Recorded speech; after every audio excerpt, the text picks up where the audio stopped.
All right, you are now officially on the 3rd floor. This is called the Gothic Suite. This is the private living accommodations for Mr. Hearst after 1927. This is Mr. Hearst's bedroom. That's his closet, his bathroom. You have a central sitting room or living room. You have the ladies' accommodations to the north and his private office to the east. The aristocracy of the time would have separate living arrangements for the gentleman and lady, whether they were married or not. And you are 1,600 feet above sea level. You're only 3 miles as the crow flies to the ocean. But imagine her standing on these balconies. On a clear day, you could see 95 miles from here. Now, Hearst is 6'3", and this is the longest bed in the collection, 7.5 feet long, French, from the 15th century. They have a canopy from the same time period. They think this to be probably English or Spanish. Why did they have canopies? Well, one reason is they had thatched roof houses to keep the straw from falling in your face and the dead bugs. That's a practical application. Now look up at that ceiling. This is the oldest ceiling here. It comes from the House of the Jews in Teruel, Aragon, Spain. It comes from the 14th century. And look at that light fixture. That starts life as an incense burner in a church. You see the 3 chains coming down? That suggests the Trinity. And it was turned into light in the 1920s. Now you notice all these rooms are rather dark. It's on purpose. It's called museum lighting. We have reduced the wattages of the bulbs. There's ultraviolet shields there. There's solar shields on the windows. Because now we're trying to protect what's considered museum quality content. For instance, look at that little picture over there, Madonna and Child. This is perhaps the oldest and most valuable painting on the entire hilltop. It is 700 years old. It comes from the school of Duccio in Italy. Right next to that is a 900-year-old Persian vase. And a lot of people are very interested in these lampshades. They are pages from a book. In this room, they are indentured land lease contracts. They are written on vellum, which is goatskin or lambskin. They pull the pages out of the book, weave it together, create a lampshade, attach it to authentic Spanish Renaissance candle holders, and then they electrify it. They took a lot of liberties here with a lot of very, very good things. Time for family introductions. Oh, can you see, sir? I'm sorry. This is his mother, Phoebe Apperson Hearst. Here's a picture of her here when she's younger, about the time of her wedding. She does quite a bit for charity. She is the first female board regent of the University of California, Berkeley in 1897. She is co-founder of the organization creating the PTA, Parent Teachers Association. She's credited with creating the very first kindergarten system in the United States, particularly in the mining towns owned by her husband, George Hearst. She's also the one that initiated the restoration of the Spanish missions in California. This is her husband, George Hearst. He's older here. He's a senator representing California. Now, George Hearst starts life as a lead miner in Franklin County, Missouri. He's coming west looking for gold. Has bad luck. Backtracks into the Washoe Valley of Nevada, near Virginia City. He finds a bluish-black ore connected to a quartz vein. They call it black stuff. His associates said, oh, God, it kind of looks like mercury or lead. So no, it's more than that. He has a hunch of what it is. Pulls out 38 tons of ore. Takes it across the Sierra Nevadas to San Francisco and has it assayed. Turns out black stuff is silver. The silver vein he discovers is 2 miles long. It's on the mining claim of Henry Comstock. It is called the Comstock Lode, largest silver strikes in history. He will own 1/6 of that claim called the Ophir Mine, but he goes way beyond that. Him and his associates have a controlling interest of the Homestake Mine in the Black Hills of the Dakotas, becoming the largest gold mine in existence. They have the Anaconda Mine in Montana. He's looking for gold. Guess what he finds? Copper. The Anaconda will supply 1/5 of the world's supply of copper.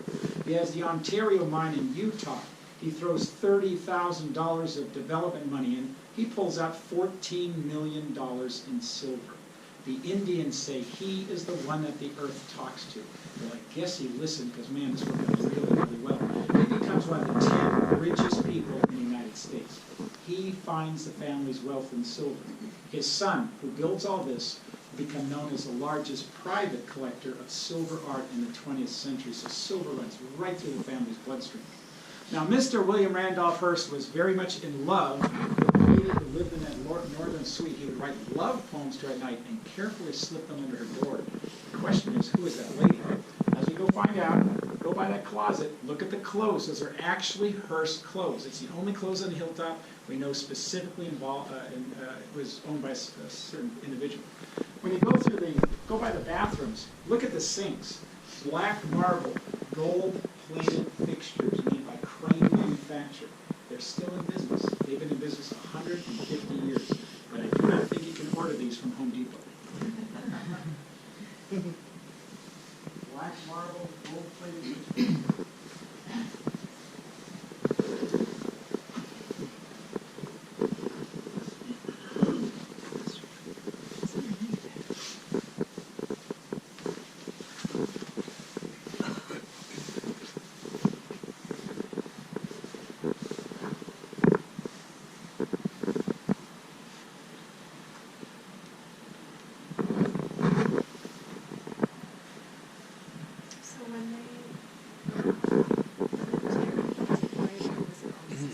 It would be brighter. Yeah, this is all, you see, we can't exactly burn through, multi-century-old lampshades. Everything else protected. By the way, are any of you guys Californians? You actually own all of these, but you still can't touch anything. Now look around the sitting room. There's at least 13 statues of the Catholic saints in here. Now look at these lampshades. These are Gregorian chants. They're musical scores in honor of St. Gregory. They're written on goat skin. Look here toward the outer wall here. This is a church votive. You see the sorrowful mother on that. Up on the wall is a processional reliquary cross that's got gold leaf on it. Look what's on the walls. These are called chasubles. Over here also. Chasubles are garments worn by a priest during a mass. This place looks like a church. It looks like a Catholic church. Two good questions. Was this a church? And is anybody here Catholic? Let's find out.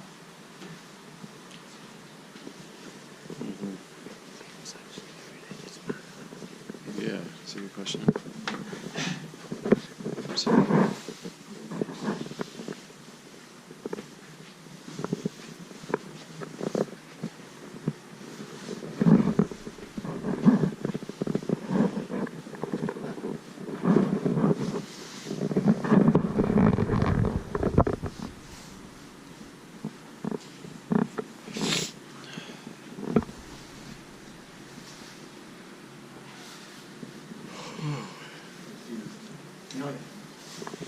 When you look outside, you realize Hearst owned as far as you can see in every direction, except for the blue thing out there, that was the ocean.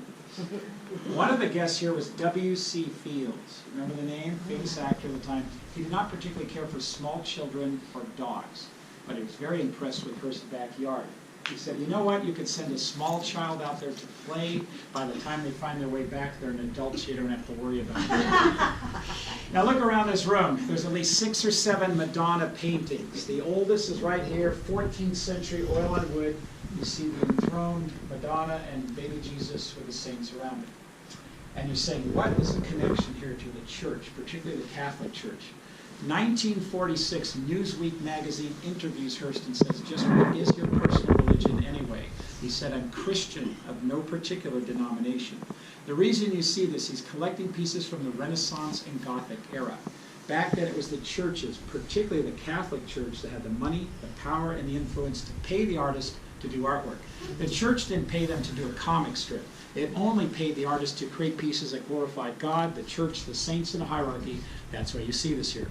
Hearst knew the Bible well. He quoted it often as editorials. He did not attend church regularly. There is no church on this hilltop. But if you were a guest here at the time of Hearst, wanted to go to synagogue or church of your choice, they made every effort to get you there. He also has the pulse of America. In 1949, he tells his media empire to puff Graham. The Graham he's talking about is evangelist Billy Graham. He starts looking at Billy Graham and says, man, this guy's interesting. Other media empires follow suit. Hearst was the catalyst that brought Billy Graham to the national stage. When Billy Graham was asked, how do you know Hearst? He says, I don't. I've never met him. I've never talked to him on the phone. I've never been invited to any of his estates. He has absolutely no idea why Hearst did it. Hearst has the power of the press. He can look at the world through a magnifying glass. He can make a king or break a king. So it's very important to do so. Now this is the lady's bedroom, but we should identify who the lady was. He marries his wife, Millicent Veronica Wilson, in 1903. He calls her Millie. She's 21 years old. She's a New York stage dancer. Hearst is twice her age. He is 40 years old. They have 5 sons between 1904 and 1915.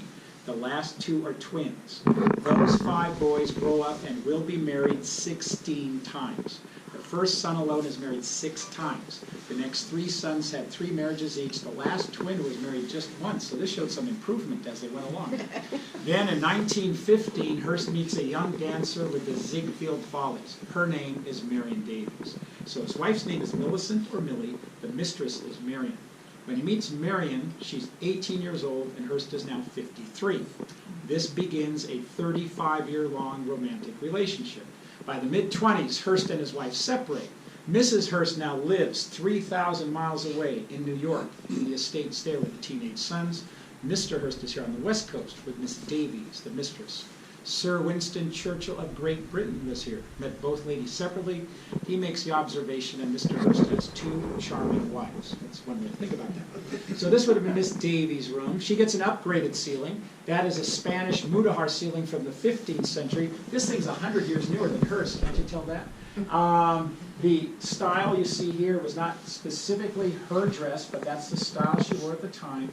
If you look on the floor, you'll see a sewing basket. She's a good seamstress. She could sew a dress without a pattern. She could embroider her ties and slippers. We know she likes Art Deco. That's a French design of the late 20s, early 30s, that clock right there. That comes from her beach house in Santa Monica, which was loaded with Art Deco. By the way, Hearst feels the need to build for her a beach house in Santa Monica on Palisades Boulevard. 110 rooms in size. It's a mansion. Why does she need it? She's a movie star. This is how they would entertain their guests and their employees. She will do 29 silent films, 17 talkies. The golden age of Hollywood, the transition from silent to sound movies.